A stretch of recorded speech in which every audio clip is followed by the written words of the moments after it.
It's snowing. It's April 26th and it's snowing. I shouldn't be surprised. And now it's raining. So hopefully all the snow will be gone by the end of the day. Yo internet, what's up? Happy Monday. Sorry for missing yesterday. Just had another lazy didn't want to make a video day. No excuse, just didn't feel like it. So sorry. But not sorry. So today I thought we would have a little fun with my favorite book, not Crave. If you recall, I read this a couple weeks ago, or I finished reading it a couple weeks ago. I'll link that video where I talked about it. It was, I think I used the word ridiculous multiple times to describe it. Long story short, this girl who is human, spoiler, she's not, but you think she's human for a while, moves to Alaska because her parents died, so she goes to this boarding school in the middle of nowhere that her uncle runs, and turns out all the students there are either a vampire, a witch, a werewolf, or a dragon. So she almost dies like every day, and yeah, falls in love with this head vampire guy who's very broody, and yeah. Anyway, it's ridiculous. When I purchased that book, I figured I would enjoy it, so I preemptively also bought the second book. I'm beginning to regret that. But on the bright side, I used a gift certificate, so I didn't personally handle that cash, just someone else did. Anywho, I figured I would just kind of scroll through, pick some random pages, and see if I can sort of decipher the plot of this next book without actually reading it. So let's try. So if you're interested in reading these books, I recommend you stop watching this now, because the rest of this will be full of spoilers. Your last warning. Okay, fine. So at the end of the last book, Grace, our main character, she sacrificed herself to save her love, Jackson, the vampire, by putting herself in between him and his brother, who was out to kill him, because Jackson killed Hudson first. Now Hudson's back from the dead to kill Jackson. Long story. Anywho, she sacrificed herself. She put herself in front of him, and boom, she didn't die, because guess what? She's not human. She's a gargoyle. So she turned to stone. And so did Hudson. So Hudson stabs her with a sword, and they both turn to stone. So wonder how they're gonna get out of that one. We'll see. Okay, so far, this is Grace's narration, just like the last book, but the end of the last book, there was one chapter of Jackson's narration because she was stone. So I'm kind of confused of why she's awake and alive. She was stone. I don't understand. Apparently she's woken up, but she doesn't remember being stone for I don't know how long. Ooh, okay. So in the previous book, Grace described Jackson as smelling like fresh water or deep water. How does deep water smell? You're underwater, you can't smell it. Doesn't make sense to me. Anyway, some type of water and orange. She's added to the description. Now he smells, well, one, he still smells like home. Oh, so sappy. Anyway, like oranges and fresh water and warm, spicy cinnamon. The cinnamon is new. You're changing things up, Tracy Wolf. 4 months. Okay, finally we got an answer. She was a stone statue gargoyle for 4 months. Wow. And she doesn't remember any of it, apparently. I don't know. Okay, she's remembering things now. This is good. This is good. I'm not even, like, checking random pages. I'm just literally reading the beginning. Okay, now that she realizes she was in a weird gargoyle coma for months, I'm gonna skip ahead, okay? Here we go. Chapter 4, not anymore. Chapter 9. Oh my god, this school. Okay, because they're all, like, magical creatures. They have, like, really weird classes. Here's this line here.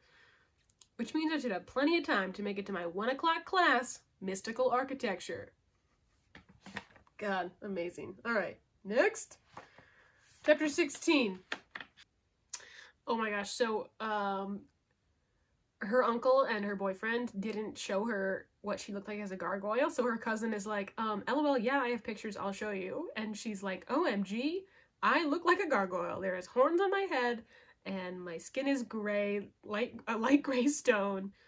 But it's me. What? Next!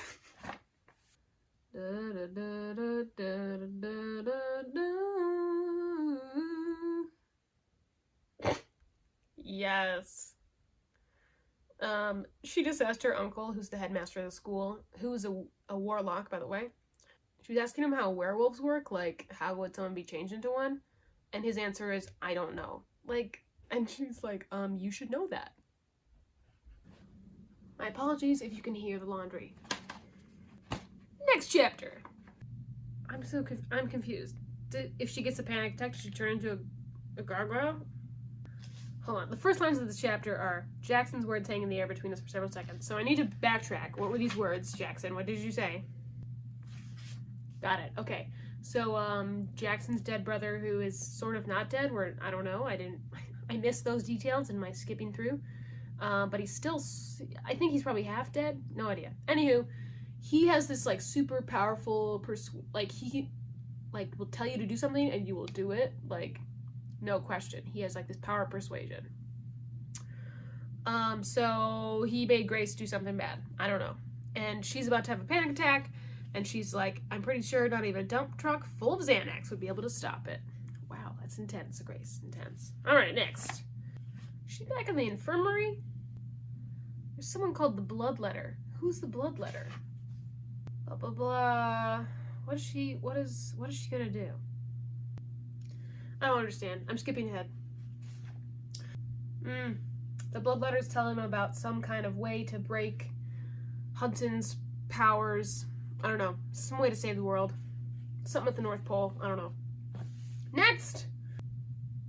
I'm very confused. Is Hudson here? Either she's talking to Hudson in her mind, or they're both there. No idea. Next!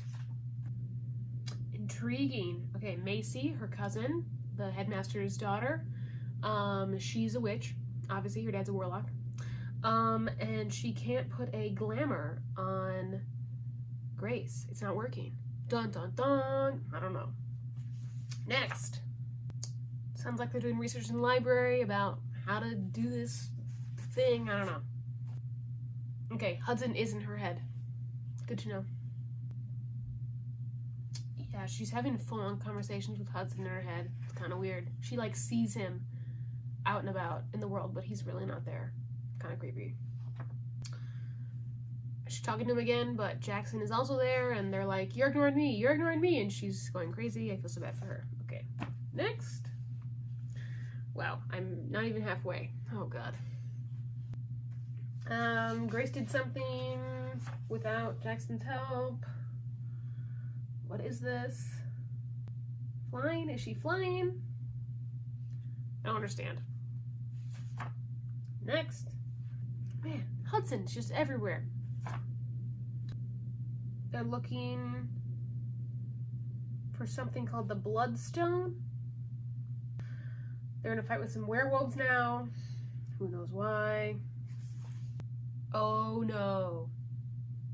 You've got to be kidding me. Okay, her best friend from California, back when she was human and normal and her parents were alive, apparently her parents bought her a plane ticket to Alaska for her birthday to come visit Grace. Oh God, it's gonna be bad. I just know it's gonna be bad.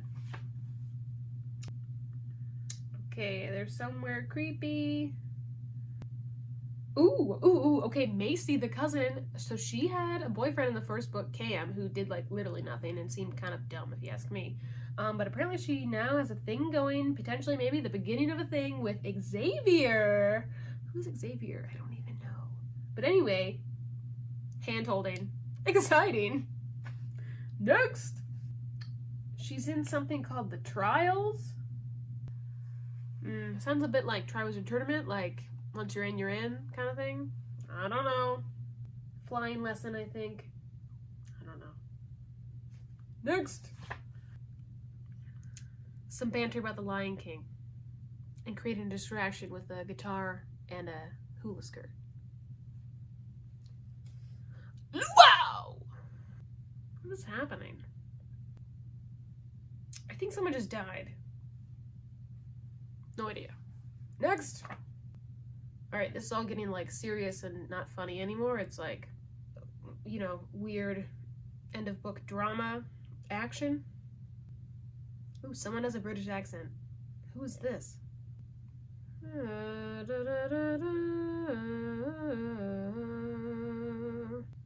Something about the trials. I don't know. Dragons are chasing her. Cool, cool. This chapter is called Raining Cats and Dragons. She's in some fight. I don't know. There's someone named Cyrus who I don't know. But he seems bad. So. Oh, I think Cyrus is Hudson and Jackson's dad. But don't quote me on that. I'm not sure. He's bad news, though. Next! Last page of the book here. Let's see. Who's... Oh, jeez. Okay. The last chapter is in Hudson's perspective. Okay, hold on. What is happening? So they made her a grave. They're burying her in the ground. She's not dead. I don't know why they're burying her, but apparently it's gonna help them win some war, I think. I think Hudson's in love with Grace. Weird. Two brothers, both like you. I think she might like both of them too. I'm not sure what's happening. Brothers are blaming each other. Yep, they're fighting over Grace. So Grace seems to be okay. They buried her and covered her with like a bunch of pebbles and stones, and her body has now absorbed them, and it's healed her somehow because she's a gargoyle. I have no idea. So Grace was bitten by Jackson and Hudson's father, but she survived it and is healed. And when he heals, he's going to be super pissed off even more now. And this big mythical creature war is going to start, I guess. So in the last line of the book, Hudson says, Jackson, get your hands off of my mate, which is the last book, and this one, Jackson was calling Grace his mate. You know, it's who they first fell in love with, you know? Jackson and Grace. Boom, boom, boom. But apparently Hudson now is claiming that Grace is his mate. So what is happening? Not gonna read the third one. Well, that was probably very incoherent, and I'm sorry if the light got darker and horrible.